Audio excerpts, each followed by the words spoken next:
शामी एक किसान था जो अपनी बीवी के साथ अकेला रहा करता था। उसकी जमीन बहुत ज्यादा बंजर थी, जैसे सालों से उसके ऊपर किसी ने कुछ उगाया ही ना हो। वो हर रोज अपने बंजर खेत में जाता था और उसको सही करने की कोशिश करता था ताकि वहाँ पे कुछ उगा सके, लेकिन ऐसा मुमकिन ही नहीं था। सुनिए जी, मैंने यही कहना था कि हमारे घर के हालात दिन ब दिन खराब होते जा रहे हैं।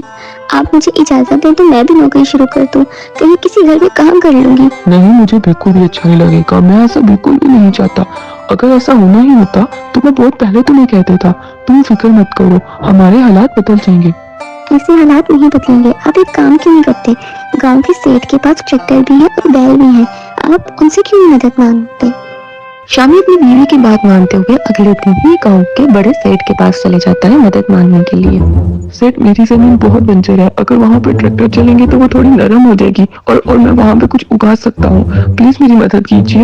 अरे यार शामी, तुम्हें तो पता ही है ट्रैक्टर मैं किराए पे देता हूँ। अगर तुम्हारे पास इतने पैसे हैं कि तुम ट्रैक्टर को किराए पे लेके जा सकते हो तो तुम ले जाओ। ऐसे अगर वो सबको मुफ्त में देने लग गया तो मेरे अपने घर की रोजी रोटी कैसे चलेगी, बताओ मुझे। इसी तरह कुछ दिन गुजर जाते हैं और कुछ दिनों बाद सुनिए, घर में जो राशन था वो खत्म हो गया है। अब घर में खाने के लिए कुछ भी नहीं है मसालों के अलावा। बताएं मैं क्या करूं? कहां से लाऊं मैं खाना? कोई बात नहीं, हम एक दिन भूखा सोचेंगे तो कुछ नहीं होगा। कल जाके मैं अपने दोस्तों से कुछ पैसे उधार पकड़ लूंगा, उससे मैं आटा या चावल ले आऊंगा जिससे हम 3-4 दिन और खा सकेंगे। जो पैसे लेंगे उनको वापस कहां से करेंगे? मैं कुछ खाने का इंतजाम करती हूँ। उनके घर के बाहर काफी घास लगी हुई थी। वो अपने घर से बाहर जाती है और वो घास तोड़ के अपने साथ घर ले आती है।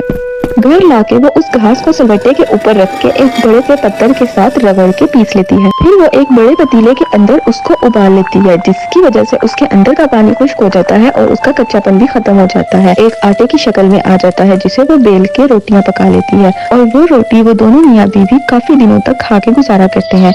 इसी तरह से दिन गुजर रहे थे कि अचानक शामी को उसके मोबाइल पे कॉल आती है। हेलो, कौन बात कर रहा है?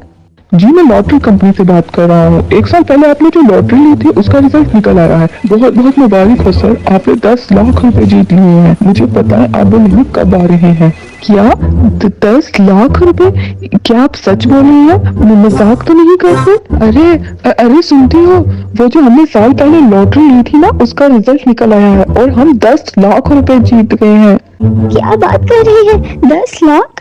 क्या क्या आप सच कह रही हैं? अब हमारे घर के हालात बदल जाएंगे, है ना? जल्दी से वो ले आए। शामी इन पैसों को जाया किए बगैर उनसे एक ट्रक खरीद लेता है, जिसकी मदद से वो अपनी बंजर जमीन को फिर से नरम कर देता है और वहाँ पे बीज बोता है। इस दफा उसकी जो फसल उगी थी, आज से पहले गांव में इतनी अच्छी फसल किसी की नहीं उगी थी। इस फसल से उनको बहुत मुनाफा होता है, जिसके बाद वो अपनी छोटी झोंपड़ी से 3 मंजिला बड़े घर में शिफ्ट हो जाते हैं। इसके बाद शामी और उसकी बीवी बहुत खुशी से रहने लग जाते हैं और अब उनको घास की रोटी खाने की भी जरूरत नहीं थी।